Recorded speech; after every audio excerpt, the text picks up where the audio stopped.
صباح الفل والرضا والسعادة عليكم. إن شاء الله هنخزن مع بعض النهاردة المانجا بطريقة سهلة وبسيطة خالص. تخزين يقعد معاكي من السنة للسنة، ولا طعم يغير ولا لون يغير. دي طريقتي اللي بعتمدها كل سنة في تخزين وتفريز المانجا وما بغيرهاش أبدا، لأني بصراحة بتديني نتيجة حلوة قوي في تخزين المانجا. لما باجي أطلعها من الفريزر كأني لسه مشترياها بالظبط فريش. يلا بينا نسمي بسم الله ونشوف طريقتنا. وقبل ما نبدأ ما تنسيش تشجعي الفيديو بلايك حلو منك، وتشتركي في القناة يا قمر عشان يوصلك كل جديد وانت في مكانك. بداية كده، نوع المانجا اللي بنخزنها او نفرزها المانجا الزبدية او المانجا الزبدة. ده افضل واحسن نوع في تخزين المانجا. تاني حاجة، وانت بتشتري المانجا هاتي كده اللي يكون العسل بتاعها نازل عليها من بره بالشكل ده. المانجاية دي بتكون معسلة ومسكرة جدا، يعني بمعنى اصح كده زي ما بيقولوا طعم ولون حلو قوي. تاني حاجة، وانت بتشتريها هاتي كده المانجاية ما تكونش ناشفة قوي معاكي كده. الناشفة قوي دي بتكون لسه ما استوتش وبتكون كده لونها اخضر من جوه. فهاتي كده الوسط، دايما الوسط بيكون حلو في كل حاجة، يعني مش طرية قوي ومش ناشفة قوي.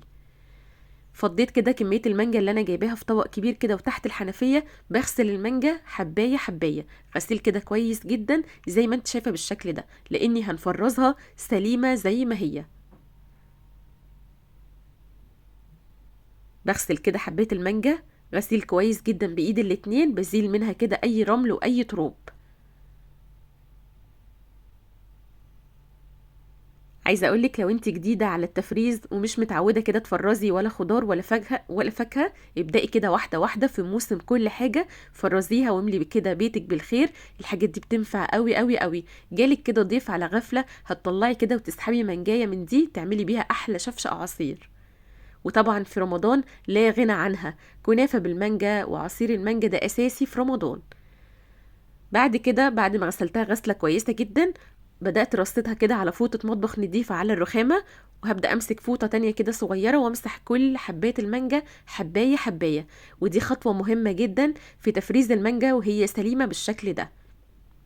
لازم تنشفيها من المية كويس بالشكل ده كده. عايزه اقولك دي طريقتي اللي بعتمدها كل سنه في تخزين وتفريز المانجا. لا بتسود ولا لونها بيغير ولا طعمها كمان بيغير. بالظبط لما بتيجي تطلعيها من الفريزر حتى لو بعد سنه كأنك لسه مشترياها بالظبط فريش.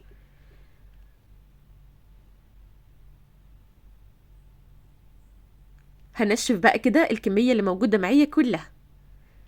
نشفتها بالشكل دوت. وبعد كده المانجا بيكون فيها حته سودا من تحت بالشكل ده، بطرف السكينه كده واقطعي منها حته، اقطعيها كده على خفيف خالص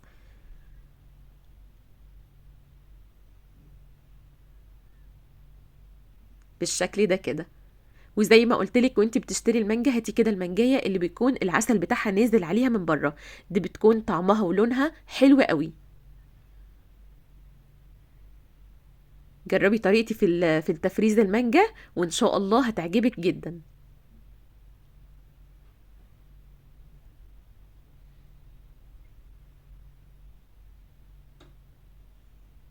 قطعت بقى كده الحته السوداء اللي بتكون في المانجايه من تحت في المانجا اللي موجوده معايا كلها. هبدا بعد كده اجهز معايا اكياس بتاعه المطبخ او بتاعه السندوتشات دي، واحط كل مانجايه في كيس.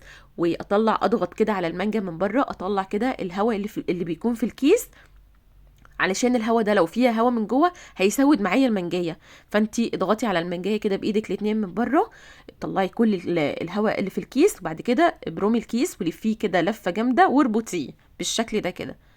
ولو حبات المانجا معاكي كبيره حطي كل واحده في كيس، ولو صغيره حطي كده اتنين في الكيس بالشكل ده كده. عايزه اقولك ما بتاخدش مكان خالص في الفريزر.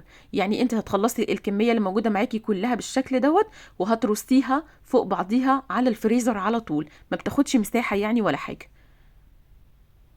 بدون بقى ما تتعبي ولا تبذلي مجهود ولا تقشري ولا تقطعي. بالطريقه دي لو معاكي ما شاء الله كميه كبيره من المانجا هتخزنيها في وقت قصير جدا، مش هتاخد في ايدك وقت خالص.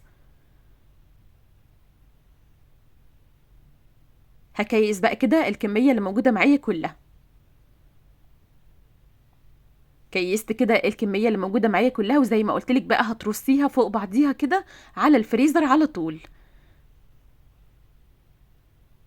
اتمنى تكون طريقتي عجبتكم، وان شاء الله هتجربوها وهتعجبكم قوي. وكل سنة وحضراتكم طيبين، واشوفكم على خير ان شاء الله الفيديو الجاي.